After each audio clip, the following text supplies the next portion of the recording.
Permettez-moi de remercier le directeur général du port autonome de Dakar, accompagné de toutes ses équipes et ses collaborateurs,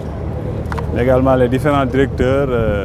rattachés au ministère des Pêches et de l'économie maritime qui m'accompagnent ce matin, qui est une visite de prise de contact et de visite aussi du port qu'on nous a organisé pour, via le plan d'eau, en tout cas visiter un peu les différentes parties du port. Une fierté d'avoir ce fleuron qui porte un peu l'économie sénégalaise. Si vous savez ce que ça représente par rapport à nos exportations, sauf erreur, quasiment 90% de nos exportations passent par ce port-là. Des importations également. Analyser et voir un peu certains investissements envisagés par le port, certains qui sont en cours d'exécution, d'autres qui sont quasiment finis en termes d'études et qui vont être lancés. Donc tout ceci dans le plan stratégique que déroule actuellement le port. Donc c'est une fierté de faire cette visite-là. Nous reviendrons pour visiter peut-être des structures, les acteurs, mieux discuter avec eux. Aujourd'hui c'était vraiment, je dirais, au niveau infrastructure, globalement, que nous visitions le port. Donc une satisfaction et une confiance, parce que je pense que le port continuera à, en tout cas, représenter ce qu'il représente pour l'économie sénégalaise. Et ils sont en train de traduire de façon merveilleuse les orientations du chef de l'État, le président Macky Sall, par la prise en compte de sa politique économique et même sociale, parce que j'ai vu certains investissements qu'ils font au niveau par exemple des femmes mariées tout à l'heure. Tout ceci, en tout cas, est à saluer et à encourager. Donc voilà, c'est une journée de travail, de prise de contact. Certainement, nous aurons d'autres journées avec le port, beaucoup plus techniques, de rencontres, pour voir dans le détail les différents projets du port. Et le ministère ne se positionne pas en tant qu'une structure de tutelle ou autre, non, mais c'est un bras armé pour accompagner nos différentes entités, nos différents directeurs généraux à porter et à, en tout cas, faciliter le déroulement de leurs différents plans stratégiques pour que tout ceci puisse aller en mode fast-track, comme souhaite le chef de l'État, parce que le temps est compté pour tout acteur et nous portons l'économie sénégalaise dans ces infrastructures où nous sommes. Le port se projette. Aujourd'hui, nous parlons du port de Ndayane. C'est le port de Dakar, pas même de la sous-région, mais en Afrique. C'est ça la projection stratégique. Et cela, aujourd'hui, ce n'est pas pour rien que le chef de l'État a confié au port autonome de Dakar le port de Ndayane, c'est-à-dire sa gestion, son développement, etc. Ce port sera, sauf erreur, le premier de la sous-région, même de l'Afrique. Parce qu'un port attirant d'eau à moins de 18 mètres, il n'y en a pas. Donc, permettront d'accueillir des navires de plus grande taille et forcément, cela jouera sur les prix, parce que les économies d'échelle seront là. Aujourd'hui, ça nous rendra beaucoup plus compétitifs par rapport à des ports peut-être qui se positionnent pour essayer de nous concurrencer. Donc, dans ces investissements-là, le port a un plan stratégique et des investissements importants à faire, toujours avec cet esprit de préserver autant que possible notre souveraineté économique.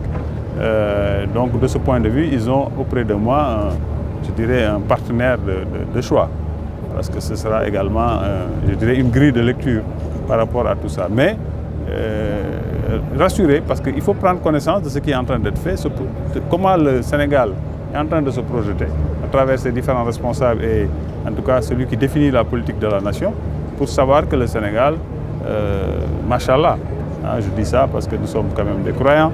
est sur une bonne rampe de lancement de ce point de vue. Bi ñu président de la République joxe kóoluteem ba dénk ñu ministère des Pêches et de l'économie maritime, tey laa fi ñëw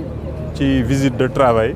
boo xam ne directeur général du port mi fi taxaw bi may gërëm au passage moo ko organisé moo ay équipe am pour un peu visiter via le plan d'eau yenn installation yi nga xam ne mu ngi ci port autonome de Dakar. Di ci am satisfaction jotoon naa visiter port bi parce que ci beneen fànn DG mi fi taxaw ma aaloon nañu gaal ñu indi fi ay américains visiter loolu leen la dëkk donc du lu bees ci man mais xëy na ci explication yi techniques yi xëy na lay mën a bees donc dañ ciy sant yàlla bu baax ni bi ñu amee port bu mel nii boo xam ne tey porté na suñu économie nationale loolu dafa am solo ba pare itam muy def résultat yi muy def muy am organisation bi muy am amélioration ak réhabilitation ak investissement yi nga xam ne ñu ngi koy gis ci port bi ànd ngeen ak man ci quasiment différents mool yi tey ñu ngi ci ay réhabilitation pour méngale leen ak jamono fexe daal ba Dakar bi nga xam ne dañu bëgg mu doon ëpp mu am dayo bi am capacité bi pour que progressivement ay navire di fi ñëw parce que loolu koom-koom navire de yenn dimension yi parce que bu dee ay navire yu yem la wala yu ndaw la prix bi day yéeg waaye plus navire yi di mag plus njëg bi di wàcc plus nit ñi di tànn Dakar bu may wax nit ñi nag mooy ñi ñu wër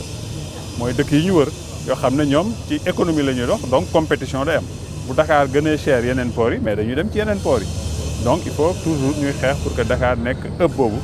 mais projection yi ñu ci sant yàlla parce que bu ñu naan tey port de Dakar moo war a toppatoo war a gérer port de Ndayane war a nekk amaana port bi gën a rëy fii ci côte atlantique bi loolu foog naa ni projection mënu ko gën a baax en terme de en tout cas économie ak yooyu kon de man dama ciy profiter encourager équipe yi encourager le directeur général du port ak ñi mu àndal encourager itam direction yi ma àndal tey nekk ci ministère bi nga xam ne ñooy liggéey. dinañ am ay ndaje technique yoo xam ne dañuy xool naka la ministère bi moom it mën a jàppale ñi nga xam ne ñoo yor mbiri pour seen i yëf gën a gaaw gën a jëm kanam dimbali leen jàppale leen teewal leen fi ñu war a teew nekk seen avocat nekk seen défenseur fi nga xam ne war na jëmale mbir yi kanam. port de Ndayane man de lu ma ñor la parce que am un port du futur boo xam ne moo nar a nekk lu ëpp fii ci Afrique loolu ambition mënu ko gën a rëy moo tax nag ñëpp ñiy yëngu ci port yu mag yi actuellement ñu ngi xar seen tànk tubéy pour bokk ci mbir moomu loolu dafa am solo donc loolu foog naa ne ci projection ci port bi am na solo. port bi boobu taxawee am na yeneen développement yu war a am ci port bi yeneen reconversion yu war a am ci yenn pàcc port bi yoo xam ne day ànd ak loolu parce que dañuy harmoniser maximiser loolu lépp kon je pense que ni ci investissement déjà sauf erreur différents mool yi ñu ngi koy réhabiliter bi ñu ci jaaxal loolu mooy bi ñu visité sànq mooy mool 10 par rapport ak la pêche artisanale parce que boobu dafa xaw a rattaché wu tuuti aussi ci accords yi ñu signé agrément yi ñu am Union européenne ak yooyu mais loolu man moo ko xoolee léegi amaana port mën na am tout de suite ay réaction d'urgence te xam naa ni DG dana ko def mais dañu ne liggéey ba ñu def fee ci zone c'est la zone nord bu jeexee bii moo ci topp te DG wax na ma sax am na ay dossiers yoo xam ne dañ ko anticiper maanaam liggéey nañ ci nii lancé ko pour que début premier trimestre bi en 2020 ñu mën a tàmbali liggéey boobu